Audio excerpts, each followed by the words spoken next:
Welcome back guys to another info video. As you can see, I'm dressed up for the occasion. All the time I get dressed up for you guys. I think you'll all start getting worried if I start having a shit shave and shower and coming down with aftershave and a suit on. So you'd start thinking I was probably going into court or something. So you'll just have to put up with me like this. Today's video, sorry for waffling on there. Today's video is a bit of an info video now. I'm going to try and show you guys how to load a perfect draft keg, or show you how it's done. Anyone that hasn't got one, anyone that's got one that's waiting to load a keg and just happens to see this first, it's basically for that, or anyone that's even thinking of getting one, just to show you how easy it is. So first up, what you want to do is make sure your keg is pre-chilled. All my kegs are out in the shed. Yeah, they're covered over with blankets and that. But they've been out for about a week, so everything should be pretty much chilled down to temp.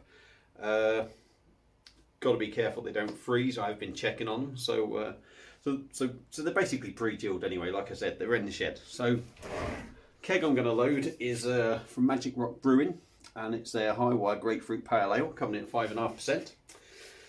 Review will be coming up for that probably sometime in the week. So there's your keg. On top, that's like a little plastic cap, protects the top of the keg, the connector basically. Also holds in your pipe, so that's a fresh line that goes into the tap. So what we have to do first is, let's take this, you have to rip this plastic cap off. That comes off, that lifts off. So this is your fresh pipe. Open the plastic thing, there's your fresh tube. So what you then do is you get your tap. What I'm going to do first before I do anything, well, what I'll tell you something first, and then I'll go off and do something. But you basically get that rubber hose, you see that, you feed that through, and sometimes it's easier I should say, to take the end off.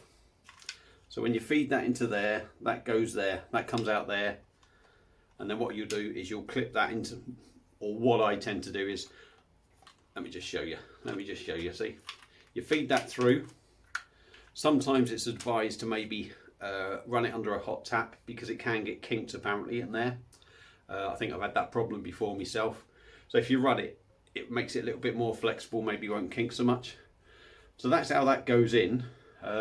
But what I would advise before you do any of this is these rubber seals. When you're clipping them onto the keg, can be a bit of a bugger at sometimes. So I tend to run these under hot water or warm water, soften them up, makes them a bit more pliable, and I find it clips onto the keg a bit easier. So what I'm going to quickly do is pause this, run it under a hot tap, come back, and we'll carry on from there. So back in the tick. So I'm back.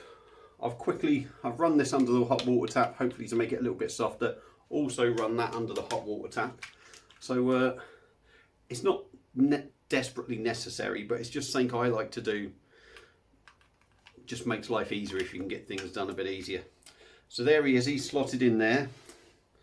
Right, so where's the old thing? There's the old nozzle. Once I've got that through, you can pull that as well. You can pull that. So say you're not sure if it's all the way through, give it a pull, but that should get right up to there. So you'd see that's going nowhere. So we get the nozzle back on the end of the tap. I'm probably spending so much time talking about doing this, it's probably going to be a disaster. Now, what we have to do is clip this piece onto the top of the keg. So as you can see there, that circle bit with that little bit sticking out clips into there. So the bottom of that needs to clip onto there. So, and that's why I heat it up first, because it does make that rubber seal a bit easier to get on. So I know you can't see at the moment, so I'm going to give this a good old bang now. Now you hear that click then. What happens is, once that's on properly, these blue lugs on here, they click out, they pop out, and that's when you know it's on properly. Don't be afraid to give it a good hard nudge, whack, whatever you do. They're pretty solid, but make sure they come out, and then you know it's clipped on properly. So once I've done that, that's when all you do is just push that down, not major hard, but just give it a bit of force. There you go, like that. The tap is now on. So what I'm going to do is I'm going to bring the camera a little bit closer. We're going to go over to the Perfect Draft, and I'm going to show you how you put it in. So just bear with me for 2 ticks again. Now hopefully the view's a little bit better. It's not great, I know. Maybe I could just tilt this down a touch. Bear with me. That'd be a little bit better. Maybe you see a bit more there. Okay, so it seems I really do need a proper decent camera sort of setup. Anyway, the Perfect Draft's been switched on, as you can tell. Lights on there. Maybe you can see, you probably can't. Doors open. Now this plate here, again, that you can't quite see, unfortunately. Let's lower that again. Nightmare, eh? This plate here, that's where the keg sits on. So once you've got these doors open, lift these blue lugs, a couple of ears on them, and in the back inside there is where this will sit, and that's where the air is getting pumped into that keg, helping it to come out, basically going into the keg, pumping air in there, so the bags basically, it's forcing the beer out. That's all we can say. Yeah. So what we do, get the keg, sit it on there, and that little lever at the back of the keg on the tap slots into there pretty much automatically. What you do is then lower them ears, and that keg is now locked into place. And then all you do is shut the door. Now the keg's not been on for long. It takes a little bit of time to register. It's now gone in, it's registered. As you can see, before the bar was on 1 bar, obviously it's a full keg. It's now registered, it's now telling me it's full. These are your 30 days at the bottom, which tell you how many days you've got left on the keg. I know the keg's going to be cold anyway. That's just saying 15. It's just gone down 2 degrees.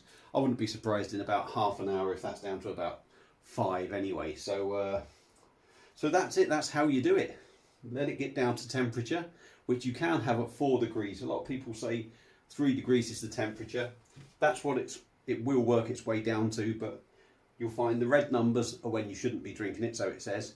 But when it gets to 4, you can drink it there. It goes green then, so you can start then. But I mean, to be honest, you can start drinking anyway beforehand. So that's it. So once you've got your Perfect Draft set up and it's in place, leave it there. Hopefully it shouldn't take long. Once it's down to temp, start pouring away. So I hope this has been a little bit helpful, useful to some of you out there. Not the greatest views, I know. I do need to work on that, but hopefully if this has just maybe taken the fear factor out of somebody who's just got one, wants to load up a keg, it was worth doing. So thanks for watching. Thanks for watching. Apologies for all the mess ups and the stopping and starting, and I'll see you on a few more beer reviews later on tonight. Cheers.